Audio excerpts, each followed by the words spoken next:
Are you living the life of your dreams, or have you settled for being less than truly happy? Do you secretly yearn for love, for freedom, for abundance, for peace, or purpose? I'm Lisa Broderick, and I'm an author, speaker, and quantist. I'm here to help you use the answers to these questions to explore secrets to finally creating the life you want.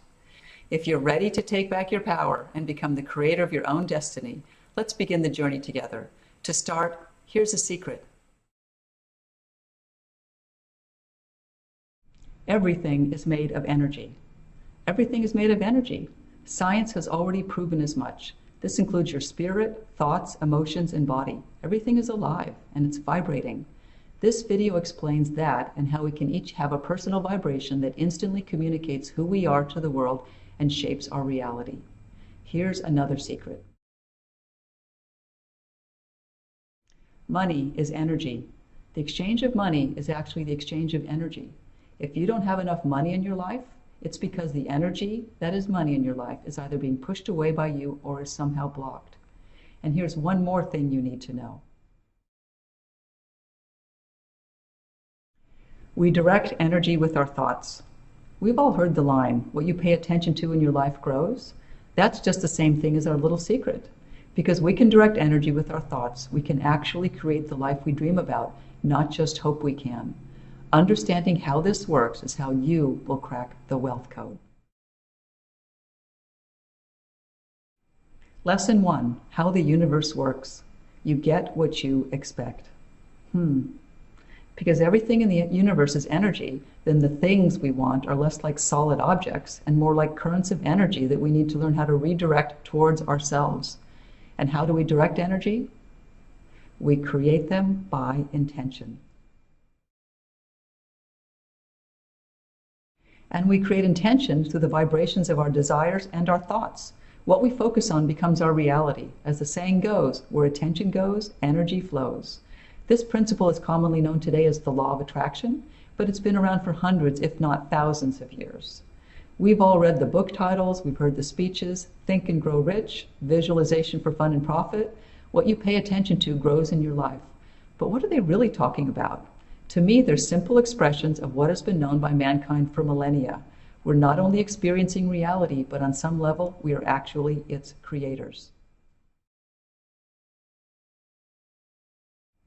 This so-called law of attraction has been around for so long that even the earliest religious and spiritual figures made reference to it. From Buddha to Lao Tzu to the Bible, this ancient understanding about how the universe really works is the wisdom behind modern transformational thinkers like Ernest Holmes, author of The Science of the Mind, and Napoleon Hill, author of Think and Grow Rich. Jack Canfield, who's one of the great transformational leaders and the creator of the Chicken Soup for the Soul series, says it this way: the law of attraction states that whatever you focus on is what you will attract into your life. So, what are we talking about really? What the law of attraction and all the other ways of putting it are saying is this: we live in a world of vibration and frequency. How you are in the world, how you show up, and how you respond in your daily life determines what you will experience. And what you will experience will be the people and experiences that are vibrating in a similar way. So keep track of your thoughts. When something negative comes to mind, say to yourself, thank you for sharing, but I'm in charge. When you do that, in the words of Charles Haanel, the teacher of Napoleon Hill, he would say, success will crown your efforts. So what's the force behind the law of attraction? Well, as it turns out, it's modern science. I've become quite passionately interested in physics, and in particular, the relatively new science of quantum physics. Quantum physics offers us a window into how the universe works at its most elementary microscopic level.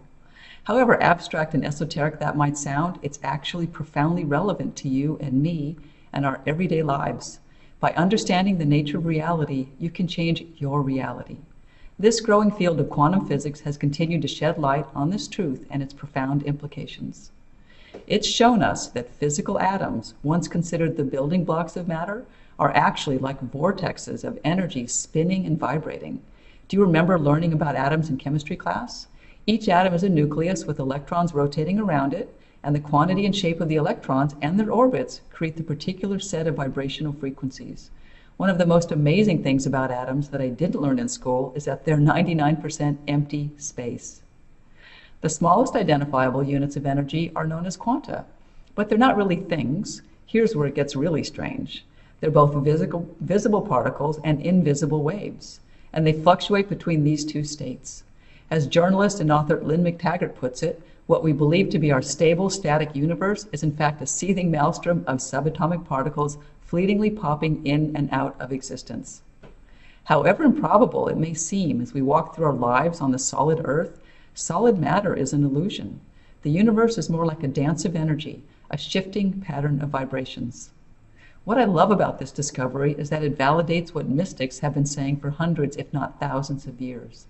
The ancient Hindu text, the Rig Veda, says in its creation myth, there was neither non-existence nor existence then. It goes on to say, every tree and plant in the meadow seemed to be dancing.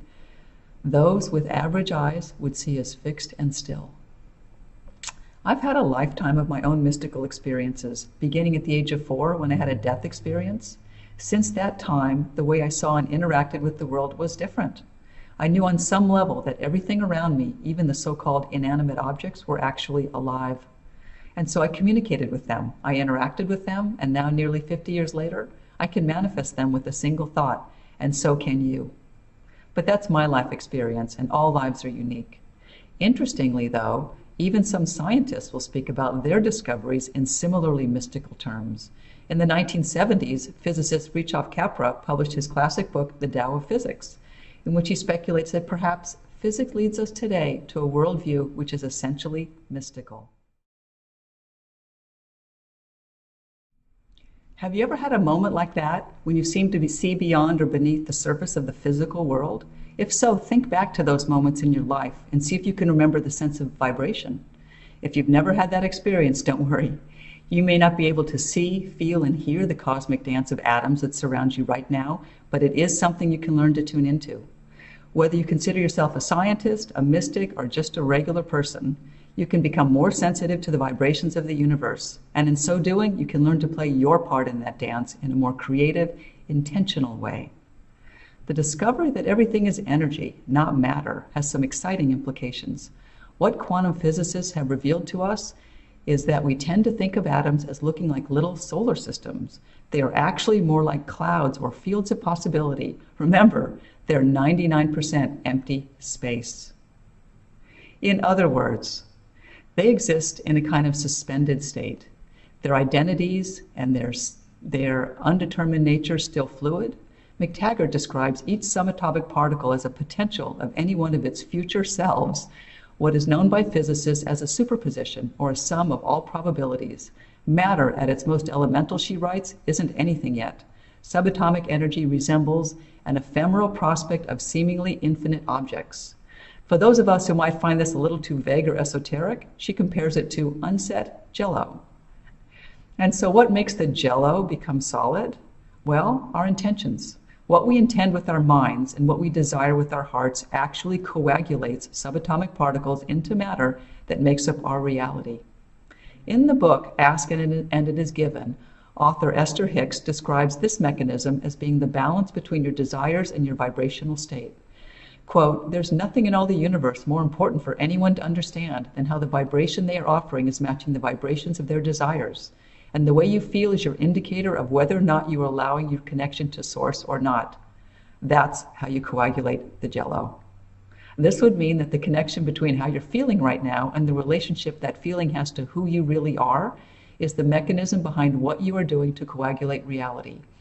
She goes further to suggest that desire is an emotion that brings us all into manifestation. Each of us might call it by a different name, by the same variety of feelings, states, and attitudes. It ranges from interpersonal affection to pleasure. It can refer to a strong attachment or a personal attachment. In a word, I call it love. When you choose to live in the feeling state of love, and your actions and accomplishments come from that state, you end up being in alignment with your desires. And when that happens, you can literally materialize anything. You're no longer limited to what's happened to you in the past. You are where something new can appear out of the blue, and there's no special kind of manifesting that makes you better than other people. Creating something small is as joyful as creating something big and complex. It's your ability to focus your intention on what you desire that opens up to your life's unlimited nature and your own unlimited capabilities. If that's true, then why don't instantly we get everything we want? Well, the answer is the same mechanism of your desire that's coagulating the subatomic particles can uncoagulate them. That's right. We're doing it to ourselves every time. And so why would we want to unmake the reality that we all want so desperately to create, to have the life we dream of? The answer is simple, and you'll find out about that in Lesson 2.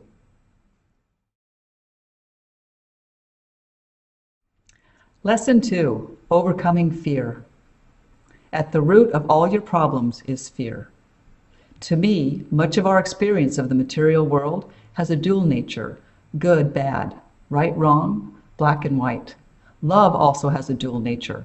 Most people, when asked about the opposite of love, will more than likely answer, well, hate. That's a completely reasonable answer.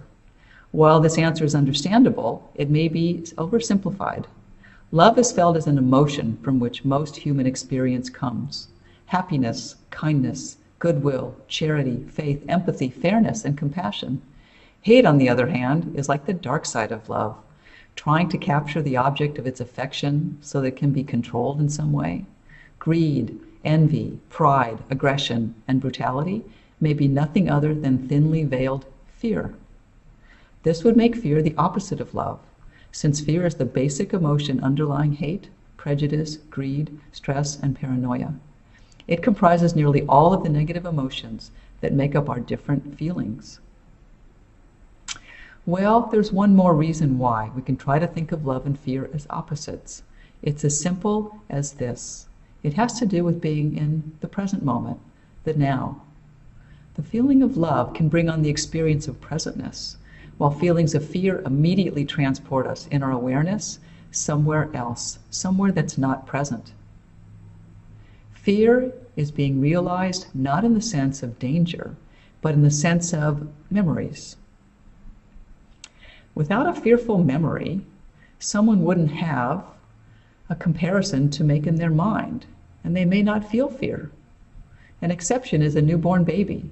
Newborn babies instinctively feel fear of loud sounds and of falling, interestingly. But any other experiences of fear seem to be generated from our memories of the past.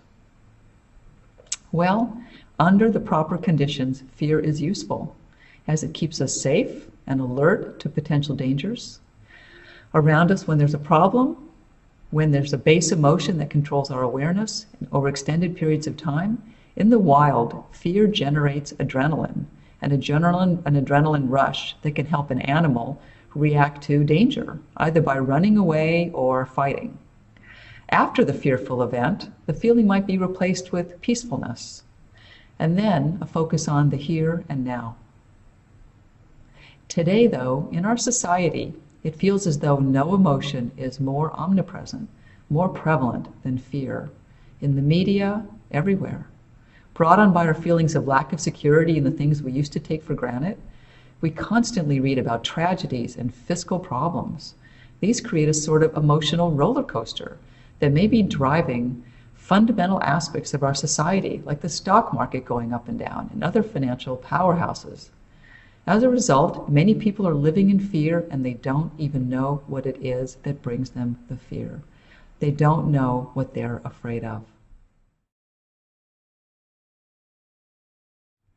This hugely powerful force, fear, may be at work in your brain, ringing like the clearest bell imaginable, while coagulating the reality around you.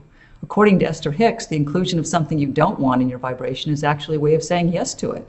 When you do this, though, vibrations can be thought of as canceling out the wave function of what you desire to happen. Unless corrected by subsequent thoughts, what may be happening is that fear coagulates into the material world reality around you with devastating precision. When unchecked, fear can become a state that brings about all possibilities with disastrous results. That's why fear can be called the dark side of the law of attraction. So why do our thoughts go back and forth from thinking about what we desire and what we're afraid of? And by the way, when we think about what we're afraid of, it's because our thoughts are leaving the present moment and going back into memories of the past or ahead into the future. One reason I think we travel back and forth in our awareness, back into the past and then into the future so often throughout our day, is curiosity. We go back into memories and we think about the future sometimes because we're curious to think more about them. That's one reason. But that's not the primary reason. I think the most common reason is fear. We are afraid of something. Throughout each day, in response to an experience we're having, we search our memory banks and we think about the future because we're supposing that some new experience might be like. And it's never because we think the future is going to be pleasant. We're afraid of the future because we think it's going to be unpleasant. To me, I believe we think fearful thoughts as a way of preparing ourselves for something that we think might be unpleasant. And why might something be unpleasant? For the simple reason we dislike it. Fear is simply a dislike of ours. And so in some sense, every fear we have is simply a dislike of ours. If we dislike strawberry ice cream, that seems innocent enough. But if we have a fear of losing our home, that's not innocent. That's hugely important to how we feel about our security and our happiness. But for a moment, look at it this way. Ask yourself this question: would you like to lose your home? No, you wouldn't. If you remove all of the emotion from the idea of losing your home, then the simple answer is no. That's simply a dislike. Well, would you like to become ill? No, that's a dislike. I know this is simplistic, but what this means is that in some sense, all of our fear at their core are actually dislikes. It's that simple. On one level, there's no difference between strawberry ice cream that you dislike and financial ruin, divorce, or the death of a loved one. And all of the things that we call tragedies, they're simply dislikes of ours. Lesson number 3, tips for manifesting. Now that we're putting this all together, how do our desires, our fears, and the way the universe works come together so that we can live the life of our dreams, or the life of our nightmares? The answer is simple yet profound. The answer is, where there is fear, there is doubt. And where there is doubt, there is no oneness. Why? Doubt divides the oneness of Source, Great Spirit, God, into two, into this and that. We humans do that in our minds by having doubts and feeling fear all the time. And when we do that, we generate exactly what we are afraid of. The good news is, any of us can stop doing it at any time. It just takes practice. So, number 1, getting to yes. When starting out, instead of trying to manifest physical objects or winning a lottery ticket right off the bat, why not start simple? The simplest way to manifest what you want, I've found, is to manifest the people around you saying yes to what you want them to do. So, if you want your landlord not to raise the rent, you would concentrate on him or her saying yes to your request for no increase. Or, if you want to get a job badly that you've applied for, you think it would really make a change in your life if you got it, focus your intention on getting the email or the phone call where the company or manager says yes. Another simple technique is to actually live these experiences as though they are happening now. Don't just think about them, live them. The way to do that is to sit quietly when you have some time to be in a meditative state and daydream about receiving the email or the phone call you want. Live every aspect of it, what you're seeing, how you feel, what you hear, what you sense around you, just like you're watching a movie of yourself getting the yes you want. Try it with your next manifestation. It works. A second technique is to dream your life forward. Let's do a little exercise. Let's think about some time in the future where you want to go in your mind. Let's pick 3 years. So if you close your eyes right now and see a bubble of light overcoming you, surrounding you completely, and picking you up and through the sky, going over time and space, you end up 3 years from now. Live your life 3 years from now. What do you see? What do you feel? What do you hear? What is it like to be you 3 years from now? Now, for fun, take that same bubble and pick yourself up and come back a year so that it's only 2 years from now. Well, you're living your life 2 years from now. Now, what had to happen between 2 years from now and 3 years from now so that your dreams of 3 years from now would come true? That's an interesting thought. And then have the bubble pick you up and bring you back to 1 year from now. Do the same thing. Live your life as though it's 1 year from now. What do you see? What do you feel? What do you experience? Who's around you? Now notice what it takes to get to 2 years from now from 1 year from now. Do you see what we're doing? We're creating a sort of roadmap. That's a way that you can see in your mind and check your vibration so that you can develop techniques to create the life that you want. Number 3, overcoming hopelessness. You might have been working for some time on yourself and have tried many of the known techniques, and they haven't exactly worked for you. And so now you feel a little, well, hopeless. Here's some advice for overcoming hopelessness. If you get to that point of saying to yourself, what's the use? Then here's what you need to remember to do. Ask yourself these questions. Number 1, what do I need? And number 2, what am I going to do next?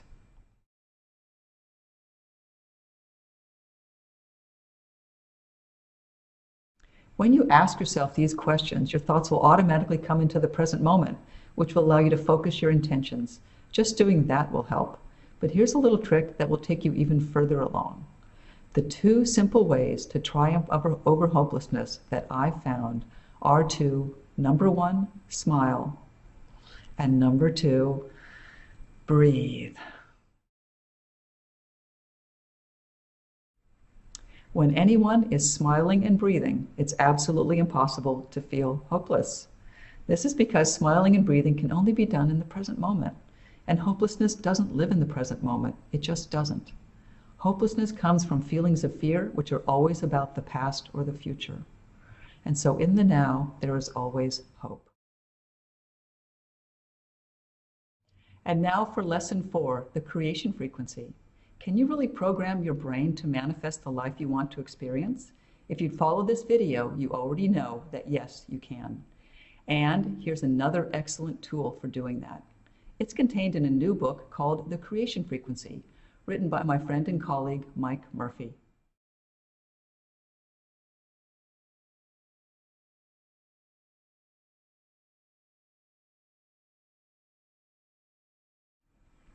Three keys to manifestation. In The Creation Frequency, Mike explains that there are actually 3 essential elements that need to be included for effective manifestation. He says the reason many, quote, law of attraction teachings and techniques fall short of changing people's lives is that they fail to embrace all 3 elements. I'm convinced that all 3 of these factors need to be addressed in order for each of us to become a powerful creator.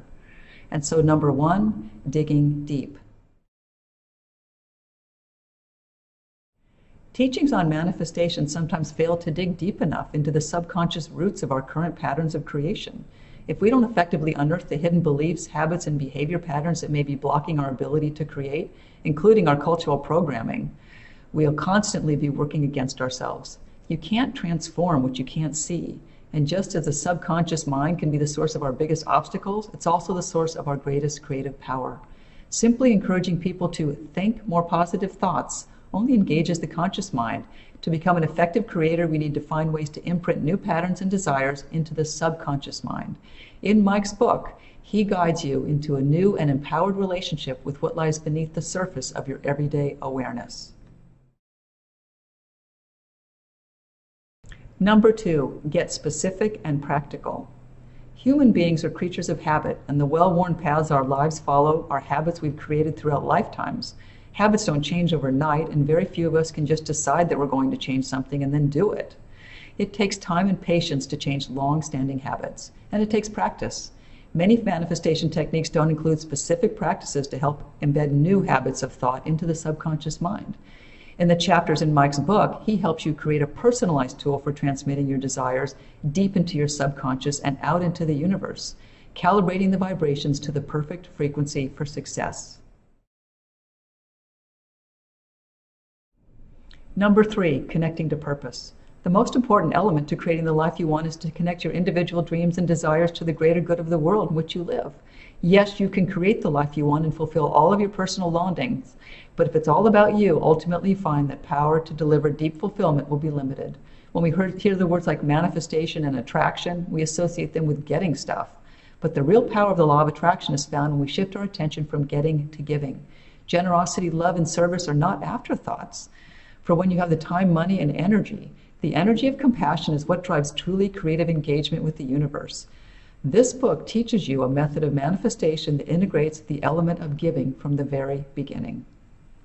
With these three essential elements in place, you can create the life of your dreams. And so are you ready to get to work? Because it will take work. If you're ready to create lasting fulfillment in a world where the odds seem to be stacked against you, you'll need to dig deep to understanding why your dreams seem to elude you. You'll need to study even more about how the universe works and learn how to make it work for you. You'll need to rethink your definitions of what happiness is and root out the unhealthy vibrations of fear and subconscious cultural programming that may be blocking your creative energy. You'll need to become more sensitive to the vibrations of your own thoughts and feelings and intentions and those of other people around you. And above all, you'll need to be committed, not just to your own happiness or success, but to the greater good of the world around you. Because if there's a, quote, secret that can change your life, it's this: we're all connected, from the smallest living being to the furthest star in the cosmos. Of course, that may be the oldest secret there is, but it remains a secret in that many of us live our entire lives without thinking at one time. If what you'll learn in this book, you can use this secret to create the life of your dreams, but it will also change the life of your dreams into what you want it to be. Now that you understand the principles underlying the creation frequency, you're empowered and ready to learn the process for manifesting your specific desires. This 5-step process is exactly what Mike learned decades ago, although the process he and I practice now has been enhanced with modern technology. So step number 1, determine what you really want. What do you want? What do you really want? You may have a ready answer to that question, or perhaps several answers. When I ask this question to people I work with every day, most didn't have to think for long before replying. But what would I do if money were not an object? What would I do if I knew I couldn't fail? Here are some of the categories to get very clear about what it is you want. Physical health and well-being, relationships and family, money stuff, career vocation, mental development, education, spirituality, and giving back. Step number 2, write your intentions down. The next step requires that you write your intentions down. Every time we take an action on a thought, it increases its reality in our lives, and it's more likely to manifest. And so, writing your intentions down, be sure to, number 1, write them in the present tense. Number 2, write them in positive language. And number 3, write in emotionally powerful and authentic language. Writing your intentions down is the most important thing you can do. Step number 3, create your transmitter. Now, here's Mike's secret to easy manifesting.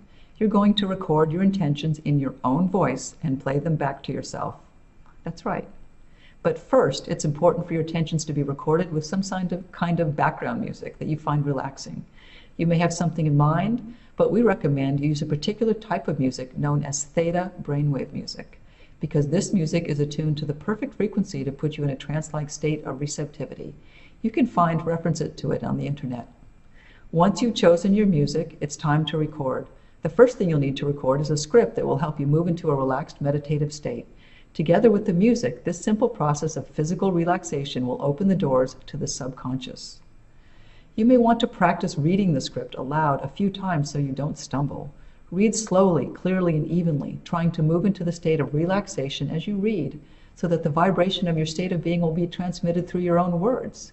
If you notice you're in a stressed or anxious state, take a few minutes to breathe deeply or meditate in order to release the tension before you begin again. Then use a program or an app to combine your chosen music with your recorded intentions and generate a music file you can use.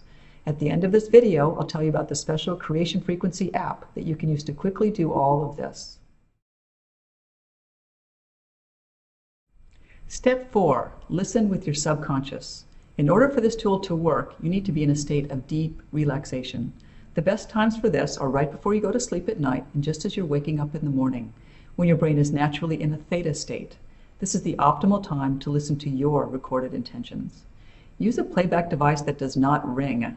And so if you have a cell phone, make sure it is on airplane mode before listening to any of your recordings.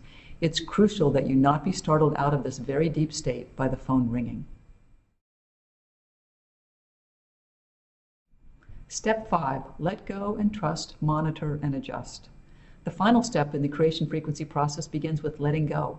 Although you're channeling all of your energy toward the realization of your dreams and desires, it's important to be open-minded and ready to let go. This may sound ironic, but as the saying goes, the opposite of great truth is another great truth. Surrender and acceptance are critical to the flow of energy in the universe as intention and creativity.